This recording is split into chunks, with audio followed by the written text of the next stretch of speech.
Sebanyak 2 juta buruh dikabarkan akan melakukan mogok kerja nasional hari ini, Selasa 6 Oktober 2020. Ini terjadi setelah kemarin Dewan Perwakilan Rakyat melalui paripurna mengesahkan Undang-Undang Omnibus Law Cipta Kerja.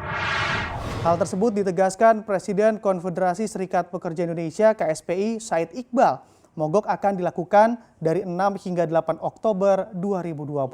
Dalam aksi mogok nasional nanti, buruh akan menyuarakan tolak Omnibus Law Cipta Kerja, antara lain tetap ada UMK tanpa syarat dan UMSK jangan hilang. Nilai pesangon tidak berkurang, tidak boleh ada PKWT atau karyawan kontrak seumur hidup, tidak boleh ada outsourcing seumur hidup, waktu kerja tidak boleh eksploitatif, cuti dan hak upah atas cuti tidak boleh hilang, karyawan kontrak dan outsourcing harus mendapat jaminan kesehatan dan pensiun, serta terkait dengan PHK, sanksi pidana kepada pengusaha dan tenaga kerja asing harus tetap sesuai dengan isi Undang-Undang Nomor 13 Tahun 2003.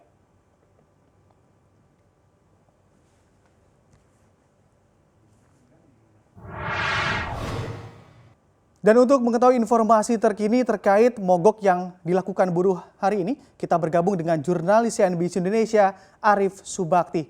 Ya, Arif, bagaimana update unjuk rasa dan rencana mogok nasional yang dilakukan oleh buruh karena pengesahan Undang-Undang Cipta Kerja di sana?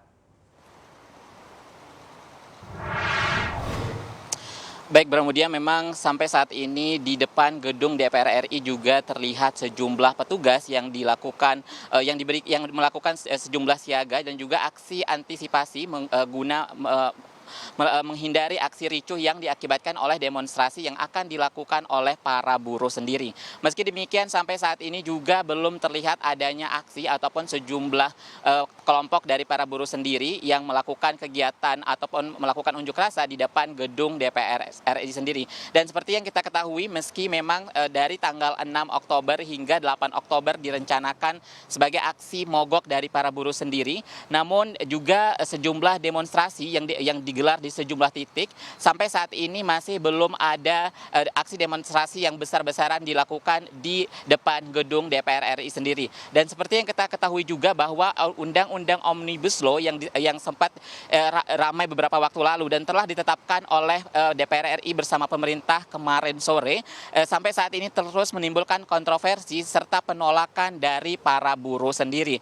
Dan sampai saat ini juga di depan gedung DPR RI sendiri terlihat sejumlah aparat yang berjumlah lebih dari 2.300 pasukan, baik itu dari polisi maupun TNI, masih berjaga-jaga sejak pagi hari tadi. Begitu juga dengan kendaraan taktis yang disiapkan di depan gedung DPR RI sendiri, mulai dari mobil Barakuda hingga mobil water cannon yang disiapkan guna mengantisipasi aksi dari para buruh yang diperkirakan akan berlangsung pada tanggal 6 hingga 8 Oktober nanti.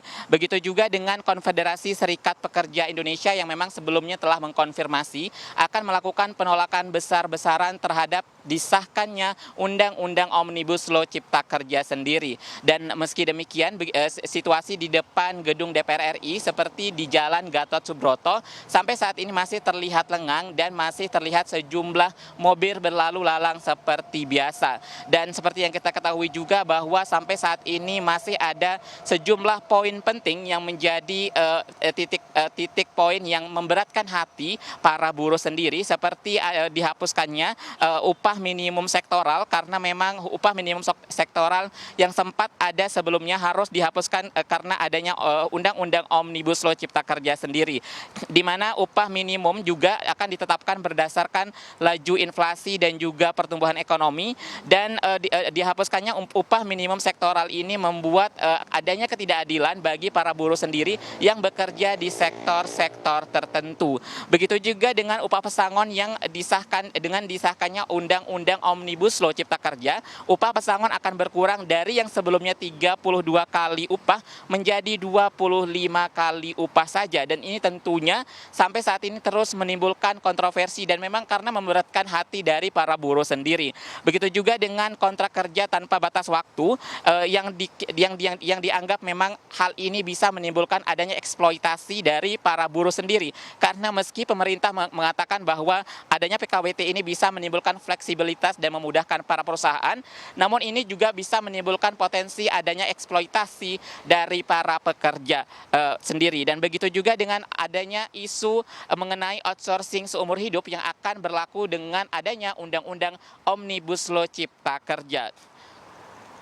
Selain itu juga ada sejumlah poin penting lainnya, yaitu di mana sejumlah pekerja akan mendapatkan kompensasi setelah 1 tahun bekerja. Dan ini menjadi salah satu poin yang cukup kontroversi sendiri, karena memang di tengah kompensasi yang akan didapatkan setelah bekerja selama 1 tahun, namun di saat yang sama adanya kontrak kerja tanpa batas ini tentu menimbulkan kontradiktif sendiri, karena memang adanya hal ini bisa menimbulkan kesempatan bagi para pengusaha untuk memainkan kontrak ataupun pemberian kompensasi dari para pekerja.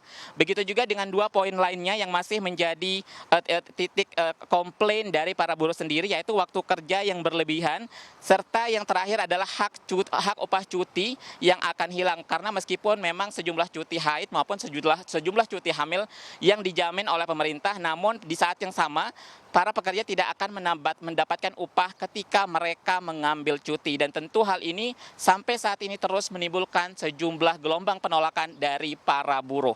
Bramudia. Ya, terima kasih Arif Subakti atas laporan Anda.